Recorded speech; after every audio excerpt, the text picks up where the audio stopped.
What's up, everyone? This is Medical Device Matt. We're bringing back our all-star guest, Spencer Ansett, who's a recruiter up in the Pacific Northwest. I'm really excited for this episode because we're going to talk more about the role of the recruiter. And you know what's funny? On LinkedIn, you get message all the time. You see posts, 250 to 350 comp total in this area, med surge, innovative. What is that? Why is recruiter posting and not the internal company? And Spencer's going to dive into the inner workings and kind of the jargon recruiters use to assess sales reps and roles. So I'm going to kick it off to Spencer to introduce himself. And again, thank you so much for coming back on the Medical Device Matt Worldwide Podcast International. Yes, MDM Nation here. And glad to be back with you, Matt. Thanks for having me back. Loved our conversation previously, had a lot of fun. And I wanted to actually circle back to one part of that.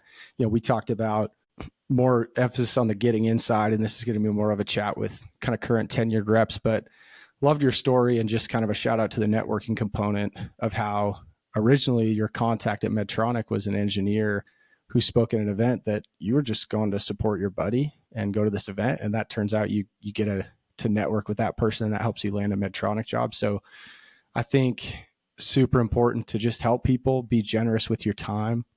It generally comes back around. And I know in your case it did. So just thinking about our conversation, I thought that was really cool how your support of a friend, you know, in turn came back to help you in your career. And then, yeah, excited to talk about this and kind of more experienced reps. Once you get in, where do you go? What do you do? And then, you know, timelines for getting to where you want to be. And then what do you do with those pesky recruiters who start reaching out to you with every job ever once you're kind of in this space? So yeah, I think excited to have a good conversation about that stuff. I'm really excited. We're going to emphasize you today, but before we dive into the conversation, I want to talk about a funny story. And like you said, I met a recruiter at a friend's event, and I think a lot of times we create our own luck, right? We can get lucky, but if we put ourselves in the right opportunities and get out there, we're going to create a lot of sales, create a lot of luck, and a lot of opportunity. But I remember a few years ago, I was applying to a job, and I put down the COO of a company that I was looking at, and he worked at Medtronic previously. I never knew him. And I was like, oh, I'll put him as a referral. You know, he's a great guy. People told me that. That is not good advice. The HR contact said, oh, you know the COO? And I said, well, kind of, not really. And then the manager brought it up. And that is a bad example of networking and using someone as a referral. But what you talked about in the previous podcast, where you have genuine conversation with people on LinkedIn or in person to hear their story, how they broke into medical device and are having success. And when you ask them, hey, you know, Spence, can I use you as a referral for this job application? They would probably say yes. And that's a great way to get a referral. Absolutely. Yeah. You don't want to go pining for straws that aren't actually real. That's a good lesson learned. That's great. I love that. Yeah, that's a tough lesson. So I'm really excited to talk today because you have a wealth of information from the perspective of a recruiter, specifically with 10 years in the medical device space. So to kick it off, I think the easiest way is LinkedIn all the time. My colleagues, I, and other people receive messages from recruiters saying, hey, we're looking for a rock star in this market, disruptive capital, innovative cardiology tech, on target earnings, 250 to 350, startup or mature company. Or we see posts on LinkedIn from recruiters. So what exactly are these recruiters doing and why are they messaging us? Yeah. So there's a lot to kind of get into with this, but I'll just say initially, first and foremost, it kind of depends on who the recruiter works for. So if I was a rep, I would first kind of see, hey, is this an agency or is this an in-house recruiter from this company? There's going to be some kind of delineations there. So regardless of who they're working for, they're both legit. I think sometimes you get an agency recruiter and people might go, what's this person doing? Do they actually have a handle on this job? Are they actually associated with this job? Yeah, they're both legit. Can I just interrupt you real quick? Yeah. So these agency recruiters, do they have the contract from the company or are they headhunting to try to poach and get like a bounty for filling it? Yeah. So they should have a contract from the company. Okay. Sometimes what will happen is they will, and this isn't best practice, but this does happen, is they'll maybe message because they got wind of an opening and then they'll maybe try and piece together what it is in an attempt to get candidates so that they can market candidates to the company. Be sure, though, that if there's a recruiter reaching out to you about a position, that position does exist somewhere. And so it is a little bit on the candidate to go, how much do I actually want to engage with this? If the job seems enticing to you on face value, I would say get back to them and have a phone conversation. And then, there's specific questions you can ask to kind of qualify them, qualify the job, and do all that stuff. But yes, they should have a contract and they should have access to the requisition. And then there's layers of access that recruiters have. Some recruiters have direct access to the hiring manager. Some recruiters only have access to HR and not the hiring manager. And then, that kind of changes how things interact as well. And we can talk about that too. But that's kind of broad strokes. What is occurring is they have access to a job somehow, and they're trying to find candidates for that job that they think are qualified. And when we receive these messages, what is your recommendation? Is it best to work with a recruiter or to undercut and go find the career site and find the specific role? Yeah, I think it's always best to reach directly back out to the recruiter and have a phone call or at least some sort of interaction. Reason being is you don't know how much leverage that recruiter holds. You could maybe do some poking around, maybe do some mental math based on their LinkedIn connections and maybe what the job description is and such, but you don't know how much leverage that recruiter holds. So, for example, if you're interacting with a recruiter who doesn't have a ton of leverage and you decide to circumvent, hey, no harm, no foul, you're probably still going to get access to that job. But if you're interacting with a recruiter who's really tied into the company and you circumvent, that may be kind of your last look at it. And so I would just say better be safe than sorry. Take 5 to 10 minutes. If it is a job description that is appealing to you, right? Like you don't have to get back to everything. If the job isn't relevant to you, don't worry about it. But if it is relevant, I would say, yeah, get on the phone with that individual, ask them some pretty pointed questions, qualify it, see if it's legit, and then kind of go from there. But that contact might be extremely valuable and you just don't know. So I would err on the safe side and kind of vet that person out. Awesome. That makes a lot of sense. Yeah. I haven't been in the job market for a while and I'm happy where I am, but I think a lot of times recruiters message me with a flashy tagline, right? Which is really the commission, 250 to 350 startup or mature company poised to grow quick. And a lot of times it's, they're asking for my referral network or buddies. And I just respond, send me a PDF one pager on what this territory, what the role, what the company is. And I'll be more than happy to connect you with people that I see fit. So what's the best way to quickly assess the role, but also when you get on the phone and vet this person, what are some questions that come to mind or that you hear often from your top talent? Yeah, that's great. First, to kind of quickly vet the opportunity, my sense is that when I'm reaching out to candidates, I'm generally sending 50 to 100 reach outs per position. And so, there might be, and it depends on the qualifications, but let's say Matt Abrams gets back to me and says, hey, send me a one pager on this so I can actually look at this, that, and the other. If I have 5 qualified candidates in the pipeline that have already gotten back to me that aren't asking for a one pager, you're a person. I'm going to be like, hey, Matt, if you really want to know about this, like call me, but like, I don't have a one pager and I'm not going to put one together. I've got candidates. Now, if I'm desperate for candidates and I really want Matt Abrams, it's human dynamics. I'm going to say, okay, Matt wants a one pager. I'll see what I can put together type of thing. So there's different dynamics there based on the market, how many messages have been sent or reach outs have been kind of out there, and then what I get back. But if you get on the phone with the recruiter, I think two really important questions to ask. First one, how long has this job been open, or how long have you been working on this? That's really important because it's giving you an idea of how qualified am I for the role? What's the timing here? Has it been hard to fill? And it's just going to kind of shed some light on what the situation is. So I think that's a really good question for you to kind of qualify who this person is and what the job is. The second question I would always ask is, tell me what's a tier 1 ideal candidate for this job from what you've been told, and then what other backgrounds is this manager open to if you're not able to find that. Easy question, simple to answer, but those are always the discussions we're having with managers is if we can find this, great, that's ideal. But if we can't, what other backgrounds are you open to? And so then you can better qualify it for yourself. If they say tier 1 is, we're really looking for TAVR experience, somebody who started as a clinical, you're kind of dialed, right? You're like, okay, so I know I'm qualified for this. Now let's explore it. Like, is this legit? Can you actually make 300 plus, that type of thing. But if it's they're open to this or whatever, and you kind of came across as maybe second tier, then you have a pretty good idea of, okay, maybe this isn't a good enough, jump for me to make if my current situation is really good. So does those, that's kind of the two questions I encourage people to ask to kind of qualify opportunities and give them a better sense of what they're looking at.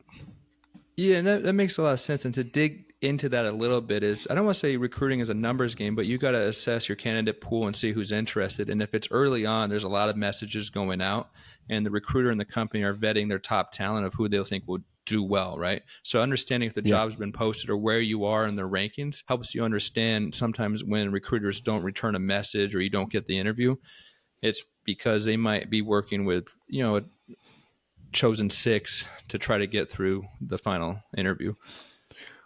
absolutely. And my job as a recruiter, I tell all my clients, my job is to get 4 to 6 qualified candidates over to you.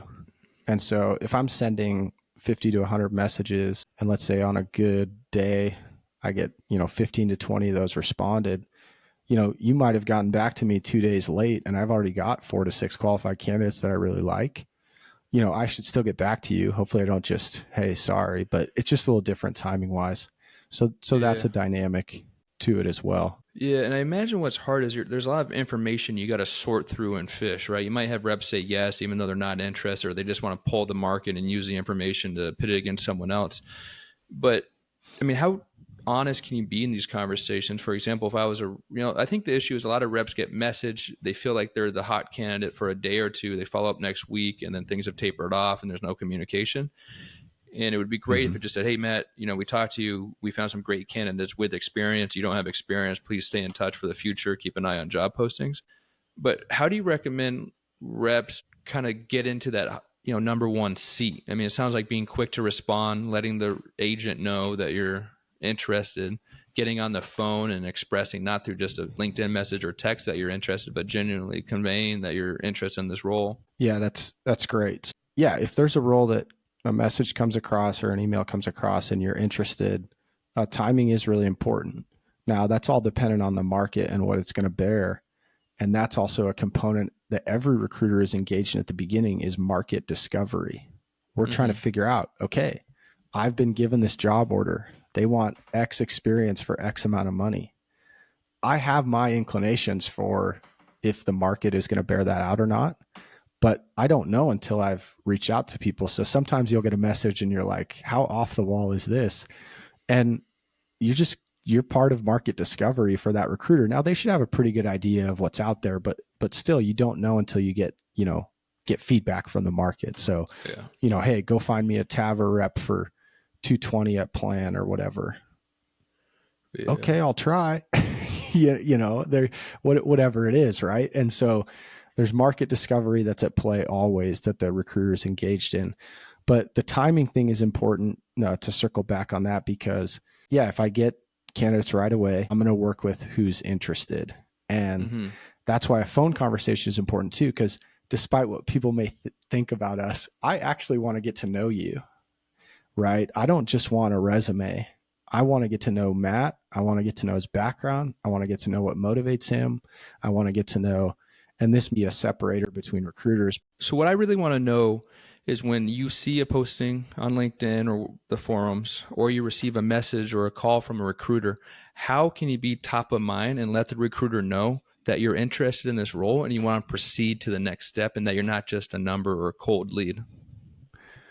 Appropriate steps to take when you get a message and it does interest you. I mean, that's the great kind of caveat. If there's nothing about the message that interests you, then get back to the recruiter. That would be my request because we spend in mails and messages, and it's nice to you actually get credit back if someone responds to your in mail. So I always ask people to get back and at least say like, hey, not interested or whatever. But if you are interested, get back and timing is pretty important. Like I said, we're going to send maybe 50 to 100 messages, and I'm trying to get 4 to 6 qualified candidates to the hiring manager. I feel that's my job to give them a proper market snapshot. So if I get 15 back and they're good and I like them, and I've got 4 to 6, and then you get back maybe 2 or 3 days later, I may just say like, hey, we have what we need. So first and foremost, if it interests you, get back quick, and I think be willing to get on the phone. That's really important.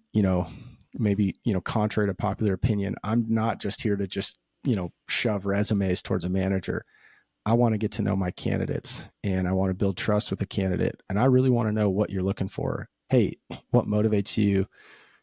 What would be a better fit for you than your current situation? If there's nothing that would be a better fit, just want to know what's going on with you. So maybe I can educate you on what's in the market. But I want to have, a good recruiter should have about a 15 to 20-minute conversation with you up front just to get to know you and build trust so you can know everything about the job and I can get to know things about you and then kind of go from there. So get back quick, be willing to take 15 to 20 minutes to get on the phone.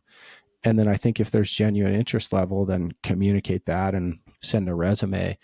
We are, our line is there's qualifications, but the best qualification any candidate can have is interest level. It's a little bit like in sports, the greatest quality any athlete can have is don't get injured. It's like, yeah, you can have all these things, but if someone's injury prone, there's nothing you can do. So yeah, I could be all about Matt and he's great, but if he's not interested, then Yeah. okay, I can't waste my time, and it's a waste of time for him too. So those are kind of the three, I think, approaches if you're interested in a job to make sure that you're going to kind of be in the mix. That makes a lot of sense. And it sounds like your philosophy is a little bit different from some of the recruiters I see on LinkedIn. For example, sometimes I see an amazing role. 3 different recruiters or people or companies are posting it. I have 4 or 5 different messages. And what is happening there? Why isn't it just one message from one recruiter? Yeah, that is a frustrating experience for all parties involved. And I truly mean all parties, even the hiring manager, even if they didn't mean it that way. But basically, I'm a exclusivity advocate when it comes to recruiters. So sometimes hiring managers think that the more recruiters, then the more candidates, but actually the opposite occurs because, we're 100% commission reps. And so if I know there's 2 other recruiters working on it, that's a pretty significant demotivator for me to work on the job. So, you know, exclusivity advocate for sure, but in scenarios where you're getting a bunch of different messages for the same job from different recruiters, that's usually when the company or the hiring manager has decided to give the job to 4 or 5 different agencies and see what they can find. And it's frustrating. It's frustrating for the candidates, of course. It's frustrating for the recruiters. And ultimately, it is frustrating for the hiring managers because they've got basically the half efforts of 4 or 5 different agencies as opposed to the full effort of one agency. So um, we caution against that and advise against that all the time. Sure, it does look self-serving because obviously we want to get the job and have exclusivity, but it's the best way to go about things. And so that's why I tell hiring managers, vet your recruiters out, make sure they're good so you can go exclusive with a really good one. Yeah. Um, Exclusivity with a good recruiter is you'll do well. Things will go well. Yeah, it's funny, a little bit of a tangent, but this reminds me of real estate. And I'm into investing in properties. I know a lot of my colleagues are.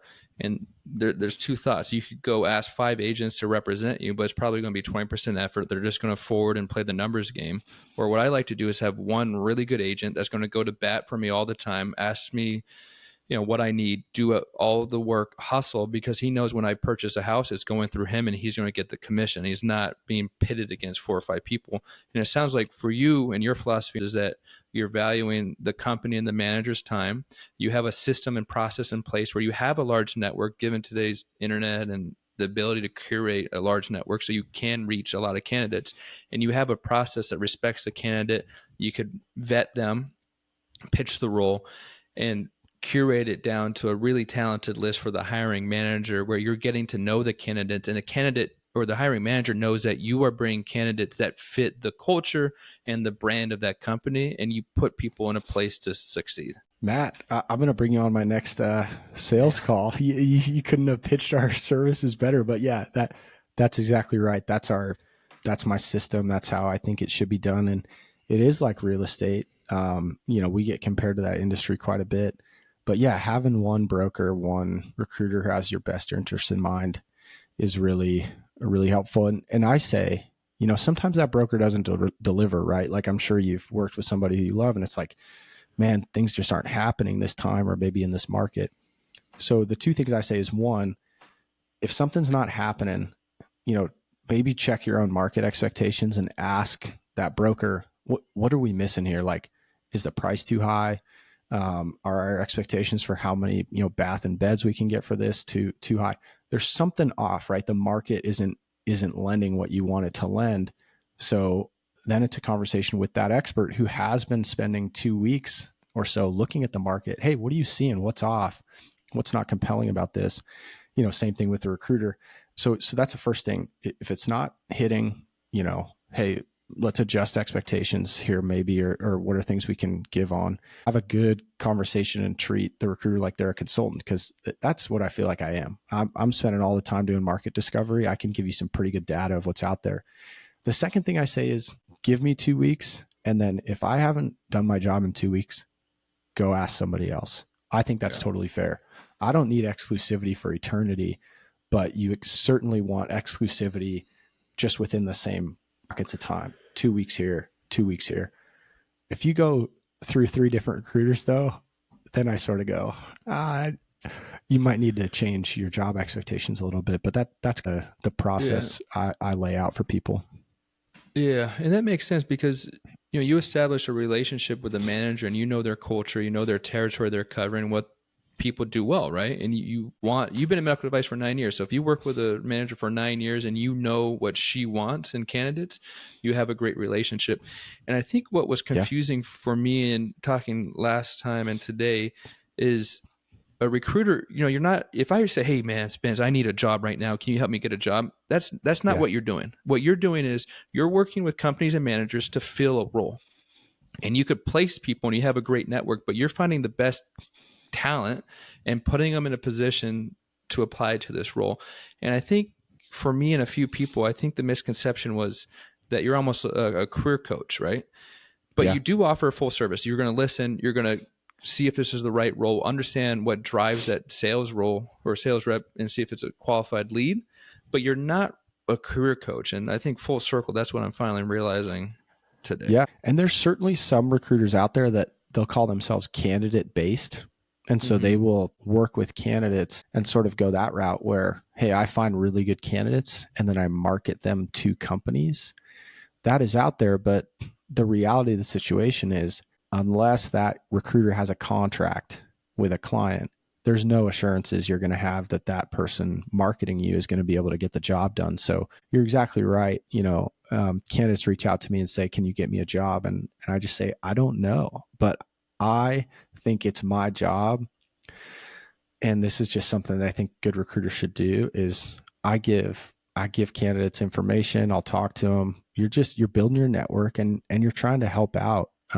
Yeah, all Yeah. for free, but it's like, hey, this is an effective way to get to know Yeah. people. But yeah, that's a good distinction that you've made, and hopefully that's helpful for more people Yeah. out there as well. And just listening, a lot of value you add is you have a great network. You know the manager and the companies well, and you've worked with them for time. So you know the company's culture, you know who does well. And the third thing is you have real current data on the market. Salary ranges, you Yes. represent multiple companies. So you have a lot of information and you could really temper expectations on the rep side, I think, where reps might be coming in hot saying, hey, these roles are making 350, 400. So, well, in the last 3 months, I placed X amount of roles, and people with this experience were coming in this role, which is nice from a manager perspective, where they're not getting candidates that are coming in playing hardball with a 30% premium in Right. these, I would say, more kind of normal candidates. Matt, you hit the nail on the head, and I'm just thankful you got there. That's probably the thing that I see that maybe gets thought about the least when it comes to interacting with a recruiter is the real time market data. I mean, I'm discussing jobs and candidates every day. And so that's where, yeah, you can come to me and say, hey, I want to make this. I think this is what I'm worth. And it's a hard conversation. That's why I need to be good with my words, be a good question asker. It's kind of like being a sales rep, right? Like you can't come in hot with a doctor and go, hey, you need to be doing this Oh, procedure this way. Even though it's right, you got to ask good questions. You got to open them up to reality. Same responsibility I have towards candidates. yeah. Hey, I know this is what you think you're worth, but the market's actually saying this. So let's kind of go this way. Same thing Yeah. with hiring managers. Hey, I know you think your job is worth this, but Yeah, you're actually exactly. going to have to pay 30K more to get that caliber. And Now, so real time market data is, yeah, I would argue. recruiters and, data companies are really the only two companies that have a great handle on that. And man, we had a client one time that spent a lot of money to try and figure out which cities were going to be the most expensive, cities to hire in the country. And we always kind of joke that you could have just called the recruiter and like had a 5-minute conversation and spent zero money, and we would have told you the same thing. Ironically for them, it was DC and San Francisco, but it's like, Oh, dude, I could have guessed that. I could have guessed that today. I was in New right, York, DC, and LA or San Francisco. Or you right. talk to Medtronic. Medtronic pays the same if you're a rep here, all the way to the East Coast, and there's no adjustment or variable Which for is cost of living. if we're going to get on a soapbox, is a shame, but it is what it is. But yeah, we have I think that we have pretty valuable info in terms of market data, and I would say that's underutilized on both sides, rep level and hiring manager level. Yeah. So this has been a great conversation. I could ask a bunch of questions on if there's differences in local markets or geographical places, but to round this out and always save a conversation for the future, what do you Yeah. think would make recruiters better? What would make these interactions better? What do you think needs to change in the current state of recruiting? Yeah, man, that's a can of worms, but I would say recruiters could do a better job of establishing credibility by doing everything they can to kind of kick against the reputation of just being, money hungry resume pushers. I think that's probably maybe the worst case scenario of our reputation, right? Hey, I'm just trying to make a quick check and get candidates over to hiring managers and be done with it. I think that's kind of worst case realtor situation too, right? Like, you're not actually paying attention to me. You just want to make your 3%. So I would say, we need to do a good job of educating ourselves on the market, educating ourselves on the technology, the physicians, actually being a student of the industry that we're recruiting in. And I try to do that, and bring content that is relevant and helpful. So just do everything as recruiters side, do everything we can to make sure that we're actually competent players in this space, as opposed to just what we get perceived as is just these third party hoverers that are trying to get in on the action. So that would be the first thing. And then the thing on the other side would just be, as you see a recruiter engaged in that process, give them the trust and attention that you would give someone who you believe is a consultant who has value to add on that end. And I don't want it unearned, but if you see it happening, I do think a recruiter who's doing the work and putting the time in and really having quality conversation with candidates can be a really, really valuable person to have in your corner. So I think kind of giving trust to recruiters that, in your mind have earned it, so that they can serve you well beyond just, hey, go find me a resume. Yeah. Man, that would make such a productive relationship, I think. Yeah, that makes a lot of sense. I'm so baffled. I hope other people had the misconception I had of recruiters, because if recruiters just told me, we do for the manager, hey, we have a great network, we know your personality, we know your company, and we know your product really well, so we have done the groundwork there, so when we talk to candidates, you're not having repeat conversations. And when you Yeah. talk to candidates, you say, hey, we've done the groundwork with the company, we know the culture, we know the product, so we could educate you on that and assess if you're a good candidate, and we know the market really well. My job is to fill this role. I represent this company and this manager on an exclusive agreement. I'm not here to get you a job, but follow me for future postings. I'm really successful. I'm really busy, and I have a lot of things coming up. But my value is in the knowledge I have of the market, of the manager and the company. And what I do is I spend time with you to make sure that we're placing you in the right role. Yep. I'm going to listen to this recording so I can write that down and put that in a video somehow. But hopefully more people view this podcast, because that's the ideal scenario, and that's what's going on. One encumbrance to that can be sometimes we don't have access that we would want to a job. So, sometimes there's scenarios where I don't have access to the hiring manager. I don't know this company as well as I would like, and I'm still going to go out and try and find candidates and figure this out along the way. Yeah. I do not like that process, but sometimes that's what's necessary, because what are you going to say? You're not going to say no to a job. But if a manager isn't giving you the time of day, those are the real time decisions we have to make is, Am I Yeah. still going to work on this even though I don't have as much exposure as I would like? Sometimes yes, Yeah. sometimes no. And I And think then, that's from the candidate side something to really vet out when you're talking to the recruiter. Hey, how much exposure do you have to this? Are you working with a yeah. hiring manager? How long have you worked with them? Those types of things. And who's using recruiters on the company side? Is it certain companies, big companies, small companies? Is it unilateral where a district manager in Spokane might request your services, or the company's policy is DMs, district managers, sales leaders, we're using Spencer and his team to fill roles. Please reach out. And what Yeah. companies are using their own internal HR teams to fill candidacies? Yeah, it's always changing. We can get into recruiting industry talks here, but it's always changing. Big companies and small companies, anybody will use a recruiter. You know, a lot of startups to scale will use third party agencies because they don't obviously want to spend the money on a full time HR person, and there's a lot of positions to fill, and we can do that rather quickly. So, small startups, established companies now. It didn't used to be this way, but this is a change. They used to have HR doing their recruiting. Now they're actually hiring in-house recruiters. And so that's kind of been a change recently that we're fighting against is there's actually talented recruiters that are in-house at these companies now. Now, I don't know how long that's going to last because nobody's hiring all the time, right? And so what do you do when the positions run out and you have this full-time in-house recruiter?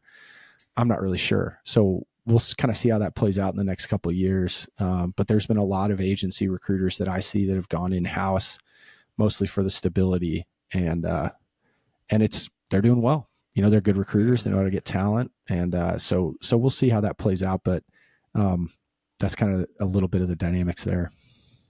Yeah. Well, that makes a lot of sense. Hey, Spencer, thank Yeah, you so much for coming on and sharing your knowledge. I'm really excited for people to hear this one because I think it really highlights what the recruiter's role and what value they bring is and clears some misconceptions around the role. So, as we close out, what's the best way to follow along on your journey? Where I met you was on LinkedIn, and you always have really informative posts about the medical device industry, about recruiting, and also about what you're doing. So, what's the best way to stay connected, stay in touch with you? yeah. Follow me on LinkedIn, connect with me on LinkedIn. Message me, tell me what you appreciated or something you disagreed with. I mean, I love conversation, so want to get in touch with reps and want to talk about this space and how it's changing and kind of what's going on. So get in touch with me on LinkedIn, and then you and I have been texting now, and becoming fast friends here. So who knows who you'll meet? I was just glad to see that first YouTube video and reach out to you. So been great to connect with you on this platform, and I'm sure we'll have more conversations in the future. Super excited. Spence, again, thank you so much for coming on. Medical Device Matt closing out. Stay tuned for future podcasts.